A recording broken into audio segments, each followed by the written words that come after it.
Hey everybody, it's Rob from Flailthroughs. This is Gundam Battle Operation 2, and this is a guest video from iMokona in the Striker Custom, which I haven't run or, in fact, had a video of, I'm sure, in a long time. Striker Custom is still a lot of fun, though, because it is not a heavy attack raid, but it's basically an honorary heavy attack raid. In a way, I feel like what it has is better, because it has the Demon Blade mode, which of course increases your abilities, but it also has just a knuckle attack, which causes heavy stagger with a neutral and knockdown with a downswing, that does really tremendous damage, and doesn't require you to hold a button or, commit to that attack and that attack only to use. Basically, if you can, if you have the right timing, no matter what else is going on, you can pull it off. Right now, Moko is using the arm blades, which, there's the punch, yeah, which was a kill. But yeah, the arm blades are also quite good. And it has the choice of those, or I believe it's a linked, twin beam saber weapon for its main melee. Wow, I didn't even see that coming. Let's see, 3,300 on the counter. Yeah, it also has fairly strong counters on top of everything else. So, yeah, it's fairly strong. It is, of course, as a raid, sometimes, fragile, very fragile.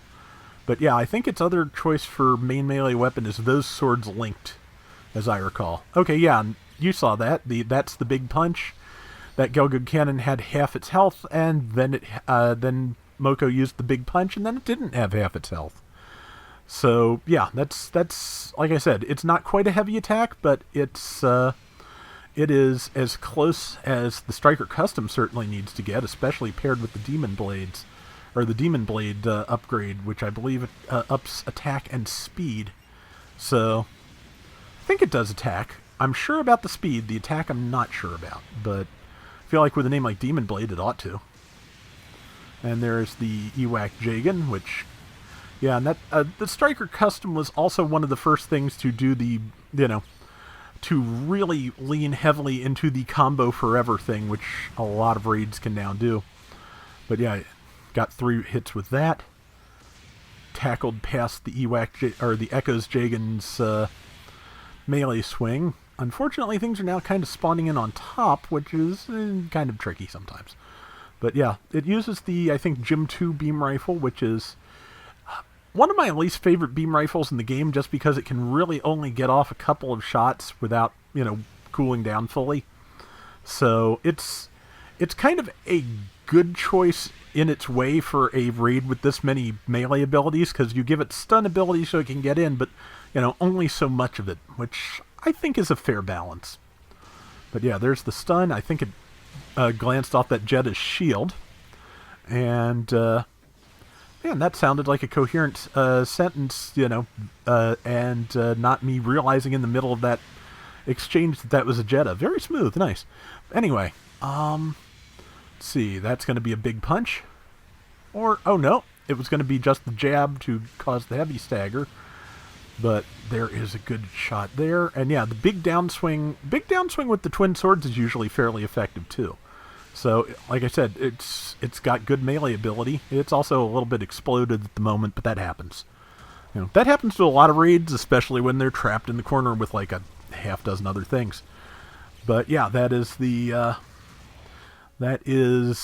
first life, and that was a pretty effective one. They're up 7945 to 3160. And might not be a terrible time for support fire, just because it's the enemies were mostly pinned in that corner.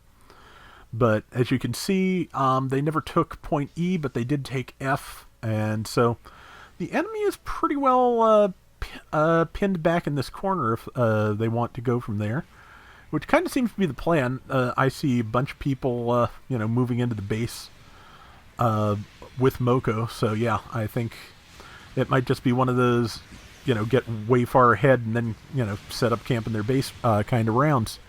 10,156 to 4,059.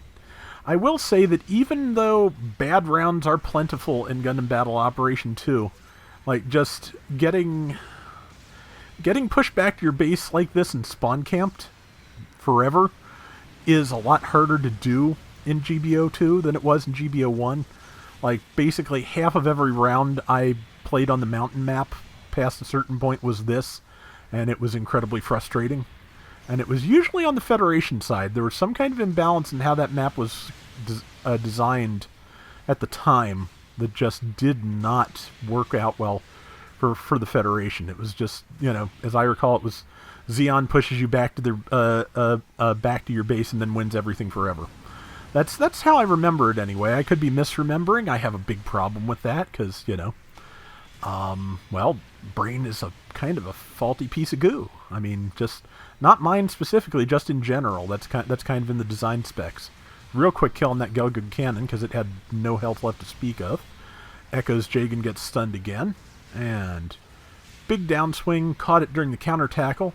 I've been kind of like vacuumed into a counter tackle from that direction sometimes. It's the most annoying thing in the world, but luckily did not happen here. Didn't do any damage, but also, yeah. See, got downswung a little bit, but also got the kill on that Ewak Jagan.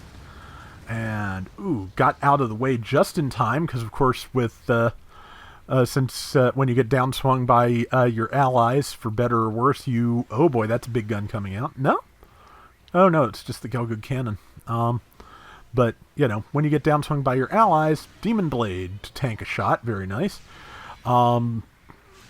You have the short iframes, so. And yeah, made very, very short work. Okay, yes, attack and speed. But yeah, like I said, made very short work of the Gelgoog cannon. Ewak, okay, took a tackle, that's fine. He'll be able to start moving and start attacking again. Big swing went right past. I have trouble spacing that too. It's kind of tricky. You kind of have to account for that lunge in the middle. In the middle of all this, though, the Ewak Jagan did get back its boost, so it was able to counter Moko and stab him, so that is life number 2. But yeah, but they are definitely a lock for winning this at this point, so no real harm done there. Yeah, Moko's going to come out of this with like a 10,000 point lead almost, so yeah, one of the other team disconnected at the end. I've been there. I know that feeling. At the very end of the round, when you could not conceivably have made that big a difference in winning or losing, I kind of have a little bit more sympathy than I do with people who drop out at like the end of the first skirmish, because his team was on the losing end of it. That irritates me. But, that's just GBO2.